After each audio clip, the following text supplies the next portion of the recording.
Olá a todos, meu nome é Henrico Bruno Riscaroli, eu sou médico formado pela Unirio e atualmente sou doutorando em clínica médica pelo programa de pós-graduação da UFRJ.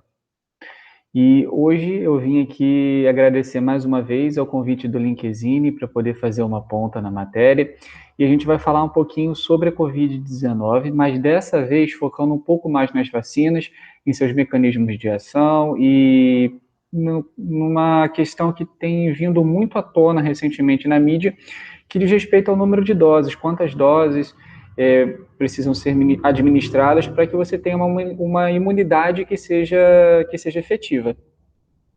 Então, eu queria iniciar essa apresentação dando uma recapitulada bem rápida naquilo que a gente já conversou em alguns vídeos anteriores sobre as etapas e as fases para o desenvolvimento de uma vacina. Então, eu tenho 3 etapas, sendo que a terceira etapa se divide, né, se subdivide em 3 fases.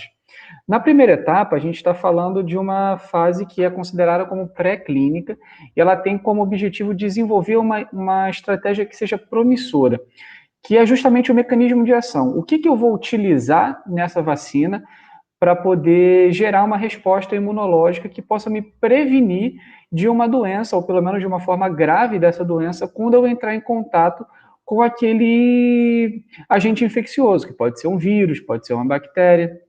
Depois que eu já tenho isso em mente, muitas das vezes essa etapa ela é feita com alguma análise com computadores, né, para tentar fazer algum tipo de simulação. Depois que eu consigo concluir que essa estratégia ela é de fato promissora, eu passo para a etapa 2, que é a etapa também pré-clínica, onde eu já faço alguns testes, né, com aquele imunizante já produzido em animais. E depois, de acordo com os resultados que eu tiver nessa etapa, então eu posso ir adiante e naquilo que a gente denomina etapa clínica, eu já tenho testes em humanos. E essa etapa, eu falei para vocês que ela subdivide em 3, né? Em 3 fases. A primeira fase, ela é feita com um grupo bem seleto, né, de pessoas, algumas dezenas de indivíduos voluntários que vão testar esse imunizante a ponto da gente ver se ele é ou não seguro.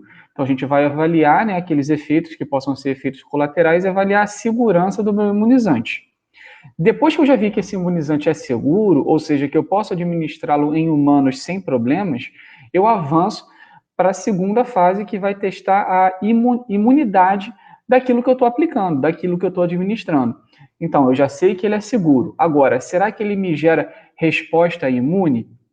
Então, eu vou estudar, muito provavelmente, o sangue daquele indivíduo e ver se ele gera alguma resposta imune, né? Que vai ser aquilo que vai mais ou menos nos predizer se, quando eu entrar em contato de fato, na vida real, com aquele agente infeccioso, aquele invasor, se eu vou poder me defender. E aí, como que eu vou ter essa certeza? Essa certeza ela vem na fase seguinte, que é a fase 3, que é a efetividade. A efetividade é o efeito na prática. Então, foi administrado em mim um imunizante que eu sei que ele é seguro, que eu sei que ele gera algum tipo de resposta imune, e agora eu preciso saber se essa resposta imune que é gerada vai de fato me proteger quando eu entrar em contato com aquele agente invasor. Existe uma fase 4 que é justamente o acompanhamento desse imunizante em ampla escala, ou seja, ele já foi aprovado, ele está sendo distribuído, ele está sendo aplicado em populações, né? E aí eu preciso ver como que isso vai se comportar, né? Porque às vezes pode haver algum efeito colateral de algum imunizante que ele acontece numa proporção muito pequenininha. E nessas fases que eu estou lidando com grupos é, bem menores, né, uma amostra pequena, pode ser que eles não sejam observados. E quando eu amplio essa amostra, agora eu começo a administrar em milhões, em bilhões de indivíduos, esses efeitos podem ser mais visualizados. Então, essa fase 4 ela é desenvolvida, né, durante a distribuição da vacina. Essas fases elas são todas progressivas, em tempos normais, e elas vão aumentando o contingente. Então, na fase 1 tem algumas dezenas, na fase 2 algumas centenas de voluntários, na fase 3 já alguns milhares. E o que a gente tem hoje em termos de vacina quando a gente fala de Covid-19? Né? A Covid-19, nós sabemos que ela é a doença causada pela infecção do novo coronavírus, denominado SARS-CoV-2. Então, atualmente, segundo o site da OMS, que é a Organização Mundial de Saúde, nós temos 294 vacinas em elaboração. Então, são 294 estratégias promissoras que estão sendo desenvolvidas. E como que a gente subdivide, né? Lembra que eu falei que algumas já estão em testes em humanos e outros em animais ou ainda naquela fase 1 que é só estratégia. Atualmente nós temos 110 vacinas que já estão sendo utilizadas em humanos, já estão nos estudos clínicos, nas diferentes fases que eu já mostrei para vocês. Dessas vacinas, nós temos diferentes mecanismos de ação, ou seja, não são 110 ideias semelhantes, elas se utilizam das mais variadas estratégias para tentar imunizar o nosso organismo contra esse vírus. Algumas dessas estratégias já são bastante conhecidas, como, por exemplo, as vacinas com o vírus atenuado, vivo, ou as vacinas com vírus inativado. Essas vacinas elas já são utilizadas em diversas outras vacinas que já temos no mercado. Então, o vírus inativado, por exemplo, é o vírus que a gente utiliza em vacinas de gripe, na hepatite, raiva. Então, ela já está aí já há bastante tempo e já faz parte do nosso calendário de imunização. Só que também temos, em contrapartida, algumas vacinas que são muito mais recentes, né? São tecnologias muito mais recentes, que são as vacinas gênicas, são as vacinas de DNA, são as vacinas de RNA, que consiste em inserir o material genético daquele vírus dentro do nosso organismo. O material genético, ele contém a informação daquele organismo. Então, ele vai instruir o nosso corpo a produzir partículas daquele vírus, e aí essas partículas são, então, consideradas estranhas, invasoras, e o nosso corpo vai combater essas partículas. Então, o nosso corpo combate as partículas que nos foram instruídas de serem produzidas. E essas vacinas, elas podem ser administradas das formas mais variadas possíveis. Então, tem vacinas que são orais, a gente já conhece, aquela gotinha, né, da poliomielite, as injetáveis, são a maioria, no caso, né, correspondem a 85% das vacinas que já estão aí sendo desenvolvidas, e elas podem ser injetadas das mais diversas formas. Pode ser subcutânea, pode ser intramuscular, pode ser intranasal, como se fosse um spray. E também um ponto que é bastante importante da gente abordar beleza, eu tenho uma vacina, ela é segura, ela gera imunidade, essa imunidade é efetiva, mas quantas vezes eu preciso administrar no organismo, no corpo humano, para que gere uma defesa, né? Essa defesa, ela precisa ser gerada de forma efetiva e ela precisa ter uma duração, né? Também não adianta eu ter uma vacina que é maravilhosa, eu botar no meu corpo hoje, gerar uma resposta imune sensacional e daqui a uma semana acabou, não serve para mais nada, né? Então, quantas doses daquela vacina eu preciso administrar para que essa duração seja também prolongada?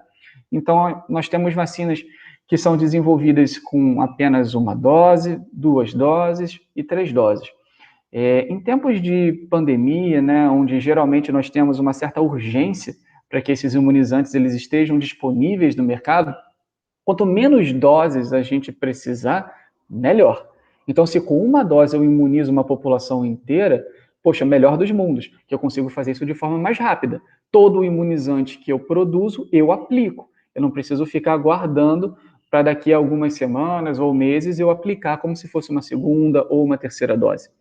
E eu queria que vocês prestassem atenção aqui nessa parte de 3 doses. Apenas uma vacina foi inicialmente desenvolvida para ser administrada em 3 doses. É uma vacina de um laboratório indiano. As outras vacinas elas foram inicialmente pensadas para serem aplicadas num regime de 1 ou de 2 doses. É claro que depois, com o tempo, né, quando eu já tenho uma boa parcela da minha população imunizada, eu posso começar a pensar, poxa, será que aquela vacina, a da Janssen, por exemplo, que é a que está no Brasil e que é aplicada no regime de uma dose, será que se eu der duas é melhor? Poxa, então não é porque eu pensei naquela vacina para ser feita em uma dose ou em duas que posteriormente eu posso chegar a uma conclusão de que um regime com maior número de doses seja ainda mais efetivo. Então, das vacinas que a gente mais escuta nas mídias e nos meios de comunicação, nós temos aquelas que são feitas de RNA mensageiro, e aí os dois principais integrantes são a da parceria, né, do laboratório da Pfizer com a BioNTech e a Moderna. Elas se utilizam desse mesmo mecanismo de ação, e aqui no Brasil a gente está utilizando como exemplo, né, a Pfizer. A Pfizer é a representante das vacinas de RNA mensageiro que estão aqui sendo aplicadas no Brasil. O vetor viral vivo, mas não replicante, os principais exemplos são a de Oxford, né, em parceria com o laboratório Anglo-Sueco AstraZeneca, que foi a vacina com a qual eu me vacinei, eu fui voluntário para o desenvolvimento dessa vacina. A Sputnik V, que é a vacina desenvolvida pela Rússia, e a Janssen, que é o braço farmacêutico, né, da Johnson Johnson, que é a vacina que é administrada em uma dose por enquanto. Consiste em um vírus que é vivo, entretanto, ele é um vírus que não é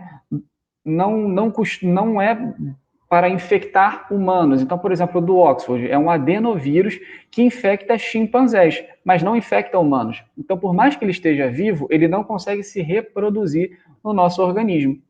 E esse vírus, né, esse adenovírus, ele foi desenvolvido de uma forma que ele pudesse estar em sua composição a proteína S, a proteína spike do novo coronavírus.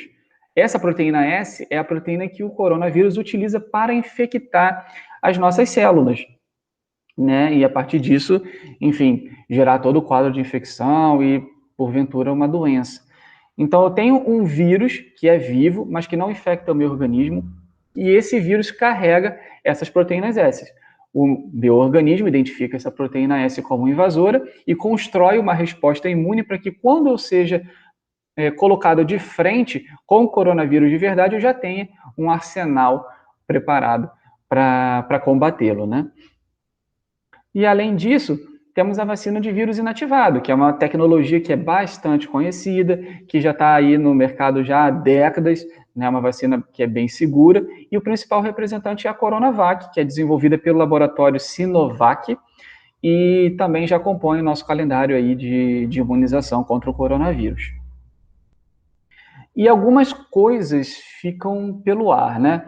Algumas perguntas. Primeira coisa, eu posso me utilizar de doses de vacinas que utilizem-se de mecanismos de ação diferentes?